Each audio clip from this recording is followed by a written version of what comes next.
Selamat pagi, salam sejahtera untuk kita semua.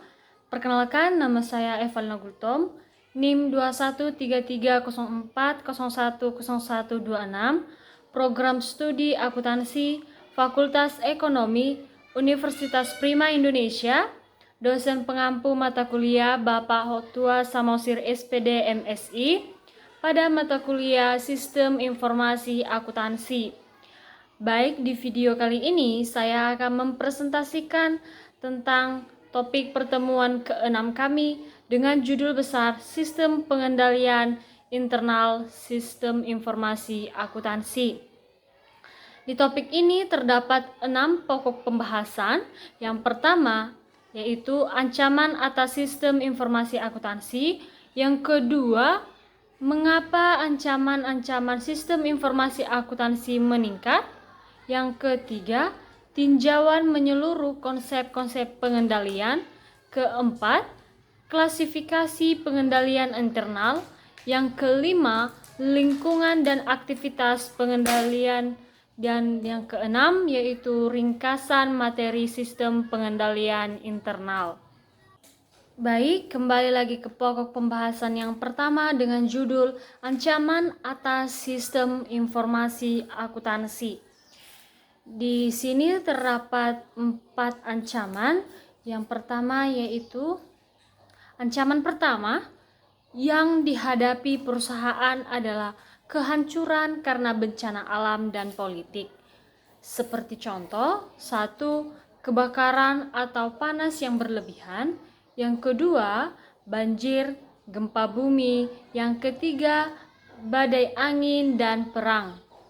Ancaman yang kedua yaitu bagi perusahaan adalah kesalahan pada software dan tidak berfungsinya peralatan, yaitu seperti kegagalan hardware. Ancaman ketiga bagi perusahaan adalah tindakan yang tidak disengaja, seperti kecelakaan yang disebabkan kecerobohan manusia. Nah, kesalahan tidak disengaja karena teledor, kehilangan atau salah meletakkan, kesalahan logika, sistem yang tidak memenuhi kebutuhan perusahaan, kesalahan atau terdapat kerusakan pada software, kegagalan sistem informasi, gangguan dan fluktuasi listrik, serta kesalahan pengiriman data yang tidak terdeteksi.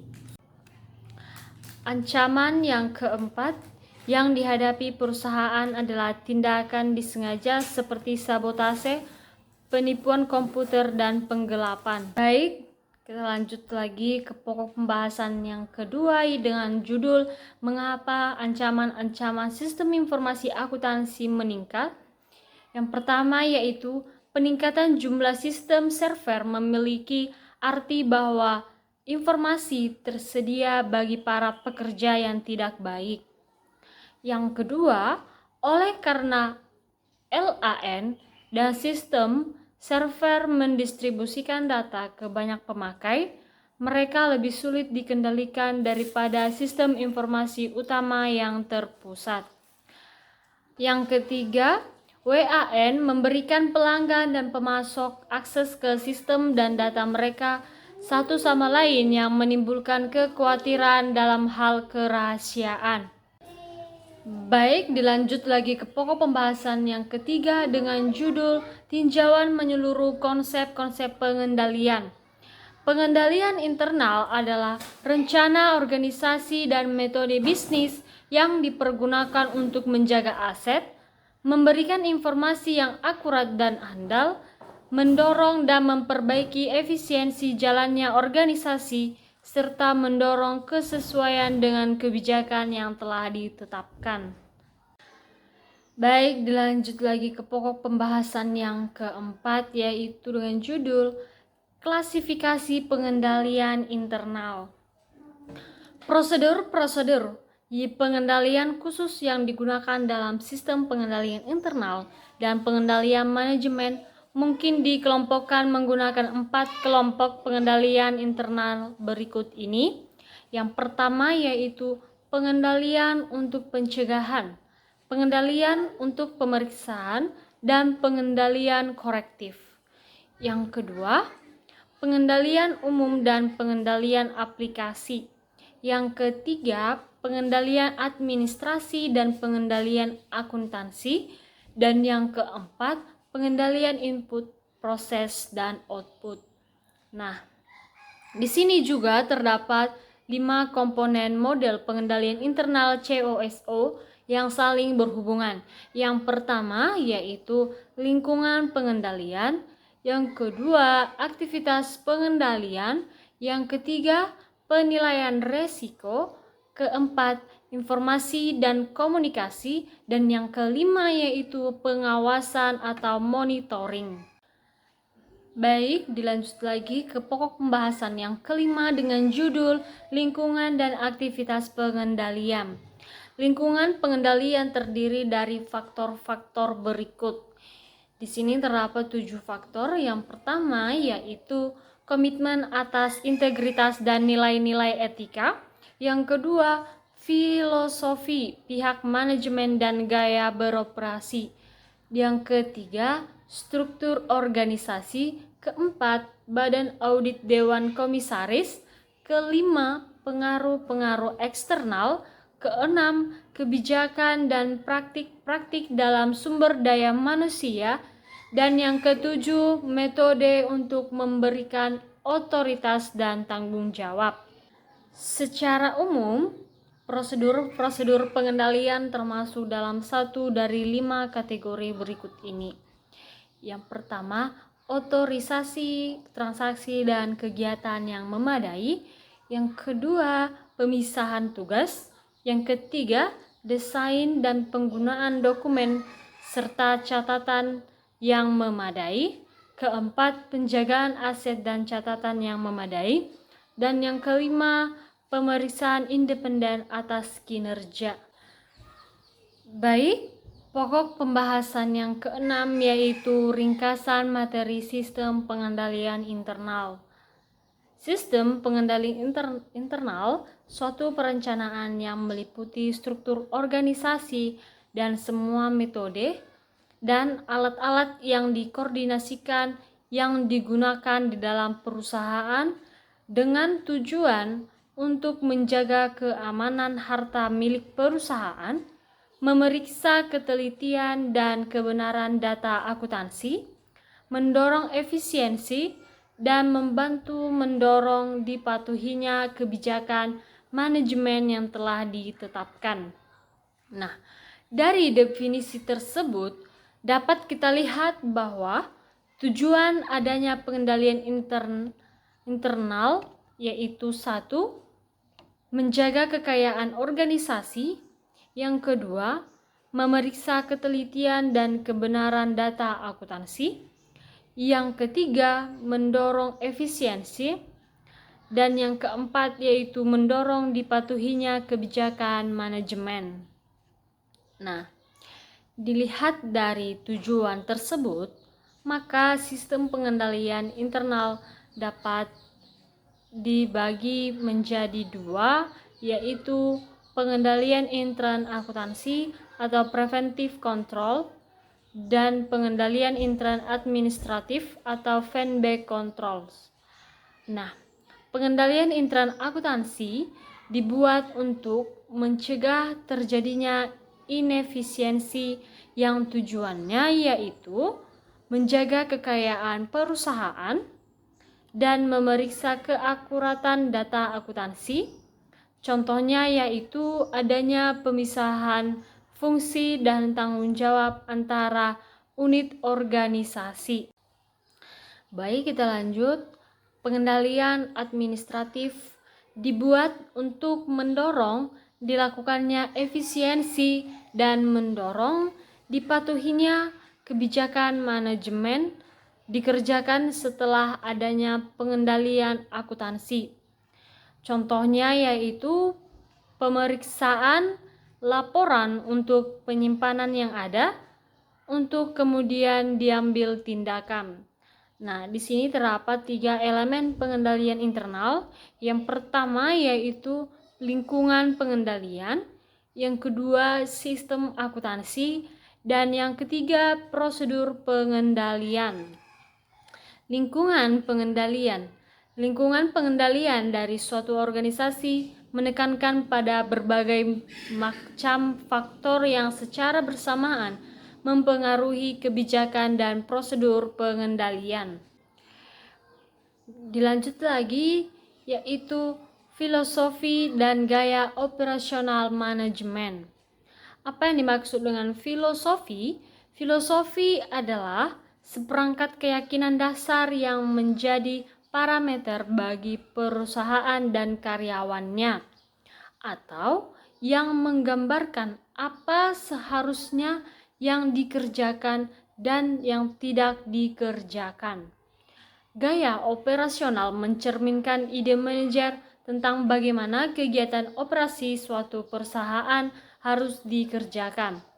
Filosofi perusahaan dikomunikasikan melalui gaya operasi manajemen.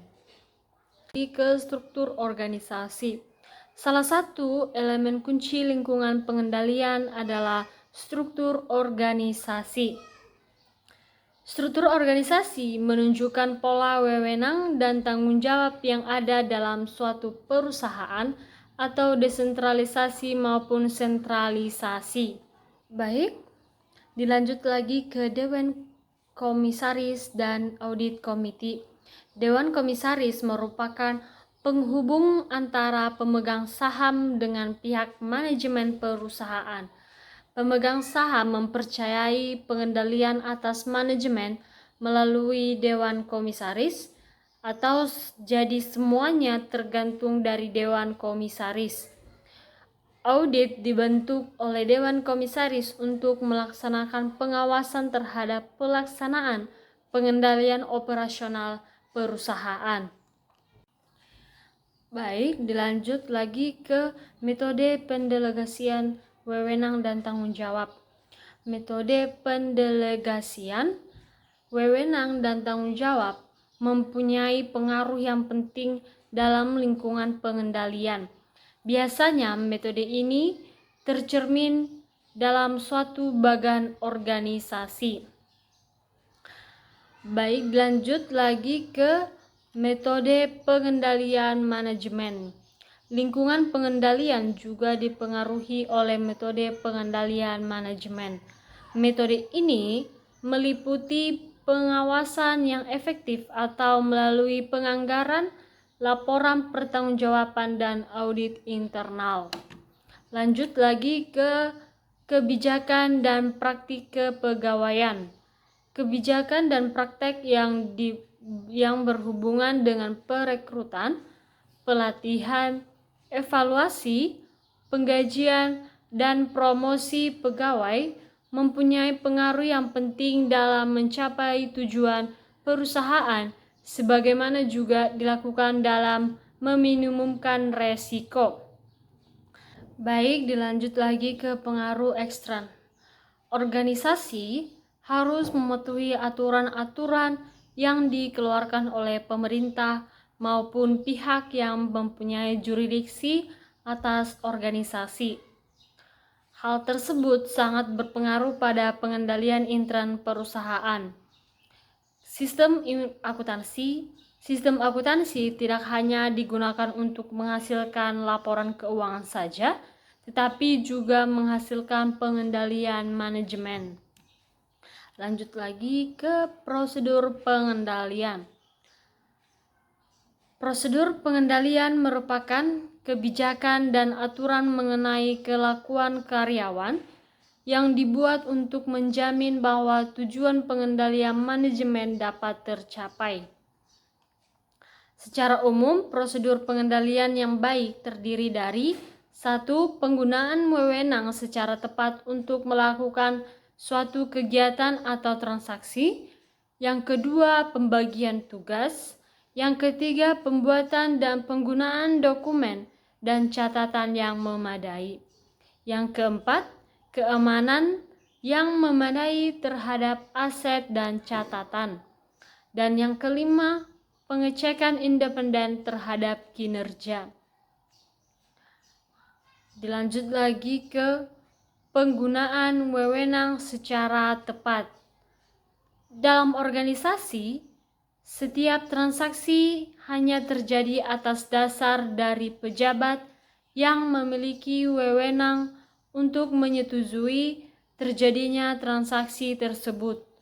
Oleh karena itu, dalam organisasi harus dibuat sistem yang mengatur pembagian wewenang untuk otoritas atas terlaksananya setiap transaksi. Kita lanjut lagi. Dengan adanya pembagian wewenang ini akan mempermudah jika akan dilakukan audit trail karena otoritas membatasi aktivitas transaksi hanya pada orang-orang yang terpilih. Otoritas mencegah terjadinya penyelewengan transaksi kepada orang lain. Lanjut lagi ke pembagian tugas. Pembagian tugas memisahkan fungsi operasi dan penyimpanan dari fungsi akuntansi atau pencatatan. Dari satu fungsi tidak boleh melaksanakan semua tahap suatu transaksi. Dengan pemisahan fungsi operasi dan penyimpanan dari fungsi pencatatan, catatan akuntansi yang disiapkan dapat mencerminkan transaksi yang sesungguhnya terjadi pada fungsi operasi dan fungsi penyimpanan.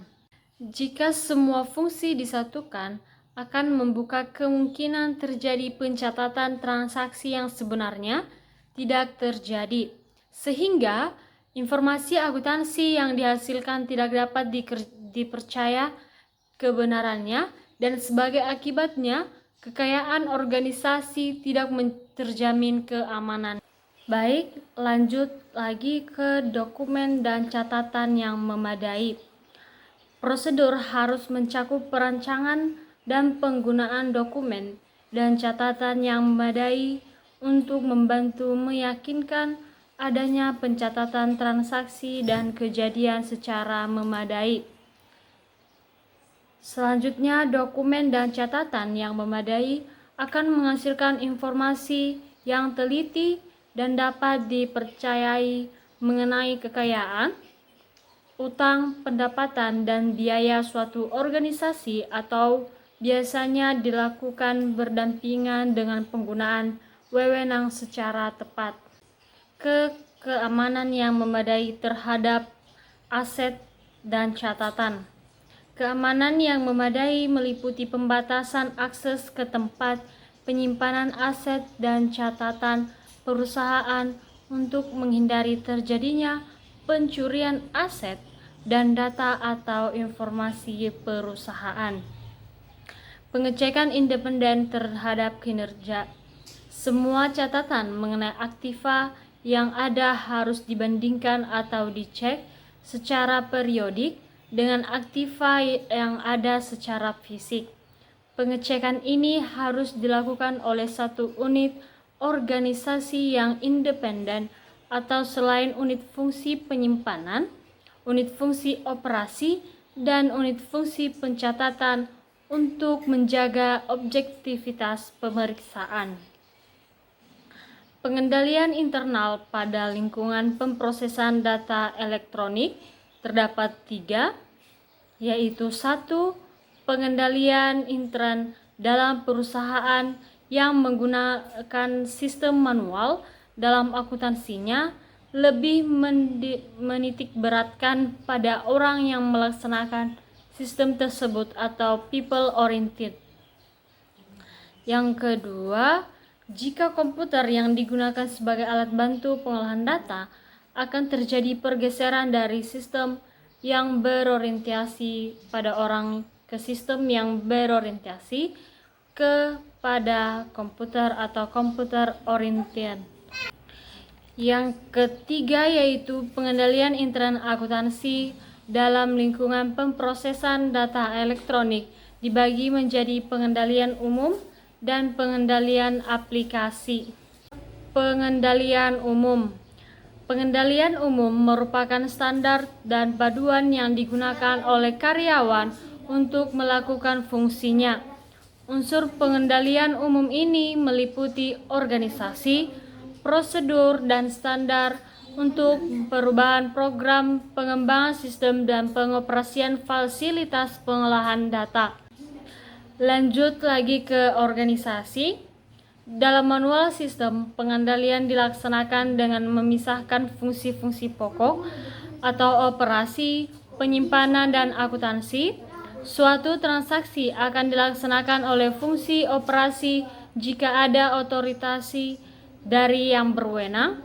Hasil transaksi akan disimpan oleh fungsi penyimpanan, dan transaksi yang terjadi akan dicatat oleh fungsi akuntansi.